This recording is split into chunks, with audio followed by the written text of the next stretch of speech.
Hey, what is up, YouTube? This is TheTimeWizard here. Today I'm going to be talking about the January 1st, 2014 ban list format that has just been released. I'm a little late to the party, but whatever. So I'm going to give my thoughts on it. I'll save my discussion for the end. We're going to go through the list real quick. Before we do that, take a look at the time frame. January 1st to March 31st. 3 months. So if you don't like the list, you only have to deal with it for 3 months. If not, go play something else, Magic or whatever. I don't give a fuck. Uh, but it's a solid list. They set out to do one thing, and that was to kill dragons, and they did that in full. So I can't really complain. They did what the people asked. So I'm happy with this list. So for the list itself, things that hit the ban hammer: Dragon's Ravine, Return from a Different Dimension, Self Destruct, Sixth Sense. Cards that are at 1, All the Dragons, Blaster, Tidal, Tempest, and Redox. Debris Dragon 1. Magician of Faith is off the list. It's at 1. Divine Wind of the Mist Valley, Final Countdown, Sacred Seven Swords, or Sacred Swords of the Seven Stars, Spellbook of Fate. Cards that are now at 2, Chaos Sorcerer, Lone Flower Blossom. And cards that are full strength, Archlord Christia, Mizuki, Plague Spreader Zombie, TG Striker, Tour Guide from the Underworld, M7, and Tenki. Alright, guys, so first I want to discuss the cards that I think that could have been changed or should have been left alone or whatever. So the first card, Dragon's Ravine. Dragoonies are still a deck even before dragons were a thing. So, and this was a key card in their deck to get their plays going. They really hit dragons hard, that to the point where they are no longer a viable deck by themselves. They are what they are intended to do. I don't think it was necessary to push as hard on this card as they did. They could have left it at 1. 2 could have been passed, I guess, but hopefully this card comes back. Dragoonies are still a fun deck, and hopefully this doesn't put a damper on that deck too much. Let's see. Self-destruct button and where is it? Final Countdown.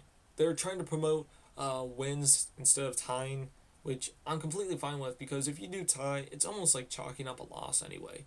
So they want a more definitive winner. So that makes sense. I'm fine with that. The Dragons all went to 1, like I said.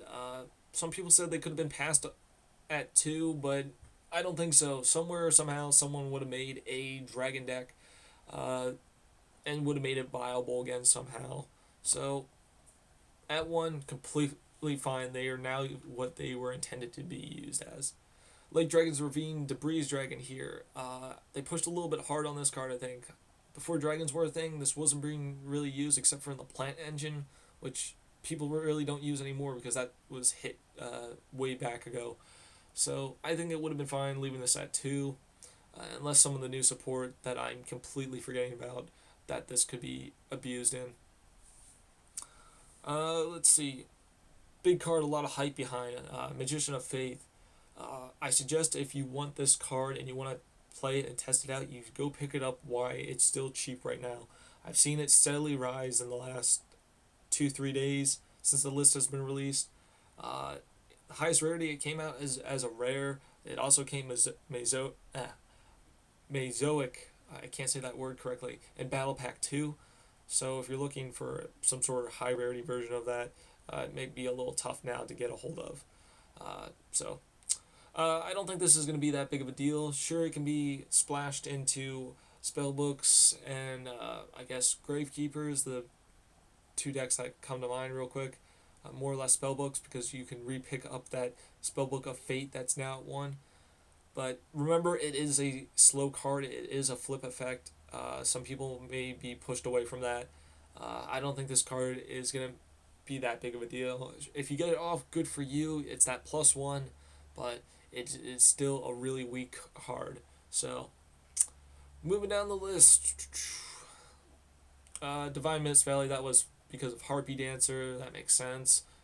Mist Valley weren't really a deck anyway to begin with. Unless they come back to it, then they can do whatever they want to that card. Spellbook of Fate here. A lot of people are saying spellbooks are going to take the spot of dragons in being the best deck now. I don't think so. I think this put a damper on them a bit. Yeah, they can do some shenanigans to get it back to their hand and re-abuse it again. And if they do use the Magician of Faith, I guess they could get it back that way.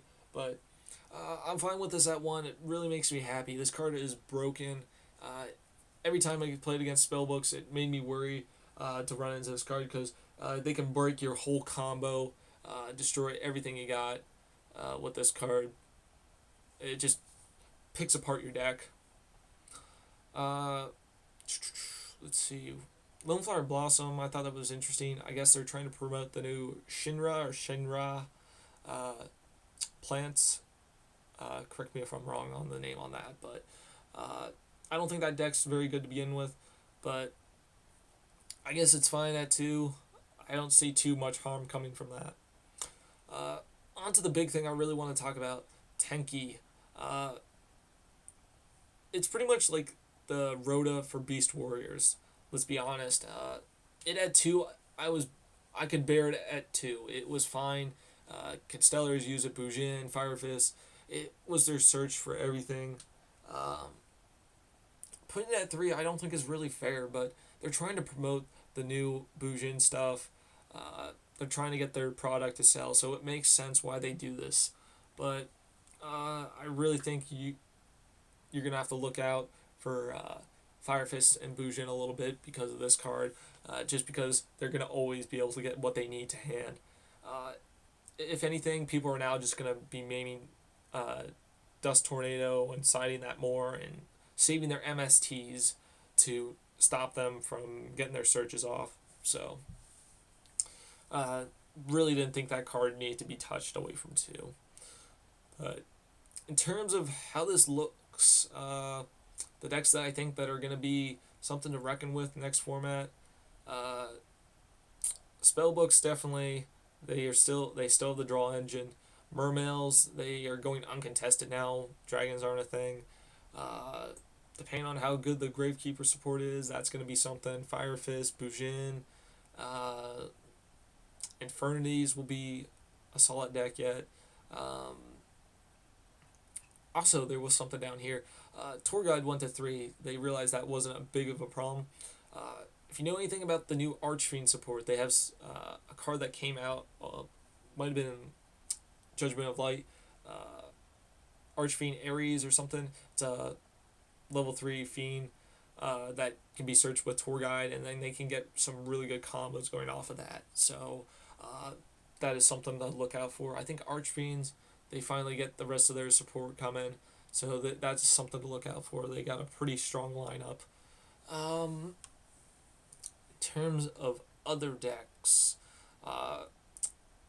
Blackwings, I'm a little bit on the wall with them. They did get some of their stuff back last ban list, but more or less it was because dragons were around. They didn't have a chance to shine. Now that the format's going to be a little more open, they may cut through the woodwork a little bit, so we may see them around. Dark Worlds, I think they're getting new support as well, so they've become a bit of a weaker deck anyway. So, if I'm forgetting anything, I'm sorry. If there's anything that you would have done differently with the list, or anything that you're really liking about the list, or that you absolutely hate, leave a comment in the description below. If you feel like I should discuss something else, let me know. I'll make another video. But anyway, guys, as always, please like, comment, and subscribe for more Yu-Gi-Oh videos, and I will see you next time.